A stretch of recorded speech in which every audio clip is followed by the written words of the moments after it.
તત્વજ્ઞાન વિદ્યાપીઠના પ્રવેશ દ્વારે પાંડુરંગ શાસ્ત્રી તેમના સહકારીઓ સાથે ઊભા હતા. ઉપરાષ્ટ્રાધ્યક્ષ ડોક્ટર રાધાકૃષ્ણનના સ્વાગત માટે તેઓ પ્રવેશ દ્વાર પાસે રાહ જોઈ રહ્યા હતા. ડોક્ટર રાધાકૃષ્ણએ વિના પ્રોટોકોલ તત્વજ્ઞાન વિદ્યાપીઠની મુલાકાત લેવાનું માન્ય રાખ્યું હતું. તેવી જાણ તેમણે મુખ્યમંત્રી યશવંતરાવ ચૌહાણને કરી હતી. 14 એપ્રિલ 1958ના દિવસે તત્વજ્ઞાન વિદ્યાપીઠનું ઔપચારિક ઉદ્ઘાટન ડોક્ટર રાધાકૃષ્ણનના હસ્તે થવાનું હતું.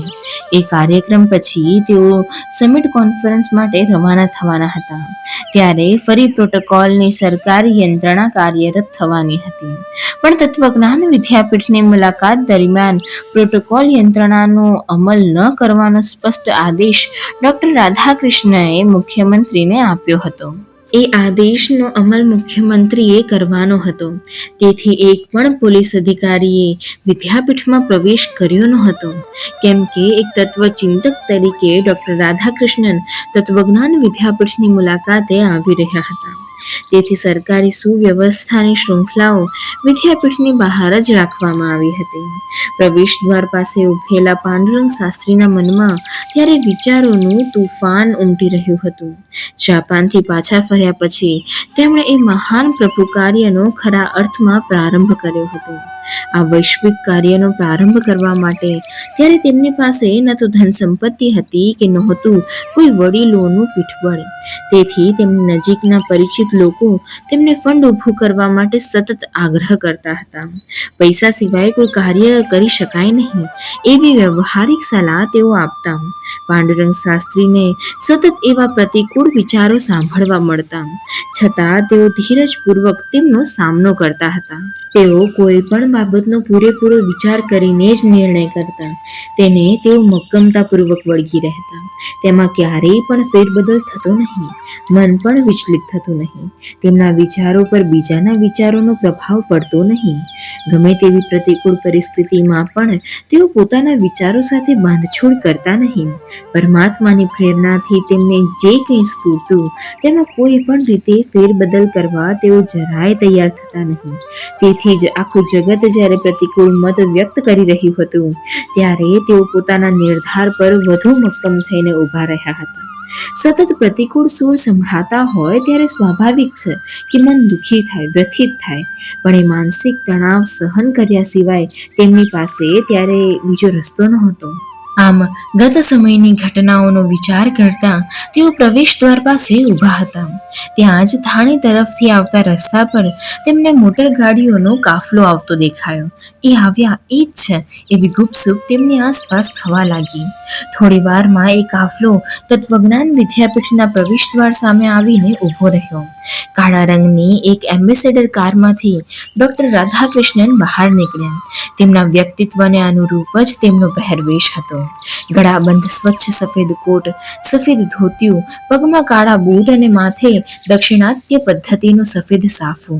એ પોશાકમાં તેમનો ઊંચો અને પાતળો દેહ શોભી રહ્યો હતો. પાંડુરંગ શાસ્ત્રીએ ત્યારે તેમનો હંમેશનો પોશાક જ પહેર્યો હતો.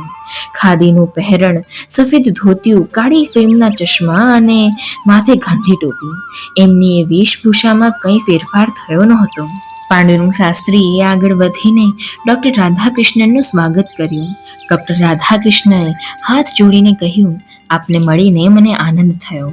આ પવિત્ર સ્થળે હું જાણી જોઈને મારા આત્મજનોને સાથે લાવ્યો છું, અને એ પણ પ્રોટોકોલ વગર. પાંડુરંગ શાસ્ત્રીએ સસ્મિત કહ્યું, એ મારું અહોભાગ્ય છે. તેટલી વારમાં બીજા બધા ગાડીઓમાંથી ઉતર્યા. મુખ્યમંત્રી યશવંતરાવ ચૌહાણ અને અન્ય સરકારી અધિકારીઓ એક બાજુએ ઊભા હતા. પાંડુરંગ શાસ્ત્રીએ એ બધાનું પણ સ્વાગત કર્યું. પછી તેઓ ડોક્ટર રાધાકૃષ્ણન સાથે વિદ્યાપીઠ તરફ ચાલવા લાગ્યા. પાંડુરંગ શાસ્ત્રીના સહકારીઓ પણ અદબ જાળવીને ચાલવા લાગ્યા. થોડો સમય બધા વિદ્યાપીઠના આંગણામાં જ બેઠા. પોલીસ અધિકારીઓ અને તેમનો રસાલો વિદ્યાપીઠની બહાર જ રોકાયો. ડોક્ટર રાધાકૃષ્ણનના આદેશાનુસાર તેમાંના એક પણ પોલીસે વિદ્યાપીઠના મેદાનમાં પગ મૂક્યો નહોતો. વિદ્યાપીઠના આંગણામાં જે હતા તેમાં કેવળ યજમાન પરિવાર, ડોક્ટર રાધાકૃષ્ણન અને તેમનો લગભગ 32 સભ્યોનો પરિવાર. તત્વજ્ઞાન વિદ્યાપીઠની ભૂમિ પર પગ માંડતા જ એ આખો પરિવાર ખરેખર આનંદિત થઈ ગયો હતો. વિદ્યાપીઠની રચના અને વાતાવરણ તેમને ખૂબ ગમી ગયા હતા. યજમાન પરિવારનો સરળ અને સહજ વર્તાવ જોઈને મહેમાન પરિવારને ત્યાં આત્મીયતા લાગવા માંડી. સરકારી બંધનો બહાર રોક્યા હતા, તેથી એ પરિવારને મોકળાશ અને હળવાશ લાગતી હતી. તેઓ બધા મુક્તપણે આમ તેમ ફરી રહ્યા હતા. નાના બાળકો પણ મન ફાવે તેમ રમવા લાગ્યા હતા. ડૉક્ટર રાધાકૃષ્ણનના પૌત્રી અને પૌત્ર વધુ તેમના બાળકોને છૂટથી રમાડી રહ્યા હતા. કુટુંબીજનો આમ જુદી જુદી રીતે મગ્ન હતા. ત્યારે ડૉક્ટર રાધાકૃષ્ણન તત્વજ્ઞાન વિદ્યાપીઠનું નિરીક્ષણ કરી રહ્યા હતા અને પાંડુરંગ શાસ્ત્રી તેમની સાથે રહીને તેમને વિવિધ માહિતી આપી રહ્યા હતા. મિત્રો, બંને મહાન તત્વજ્ઞોની આ અનોખી મુલાકાતની વાતો સાથે પાછા મળીશું આવતા રવિવારે. ત્યાં સુધી રાધે રાધે.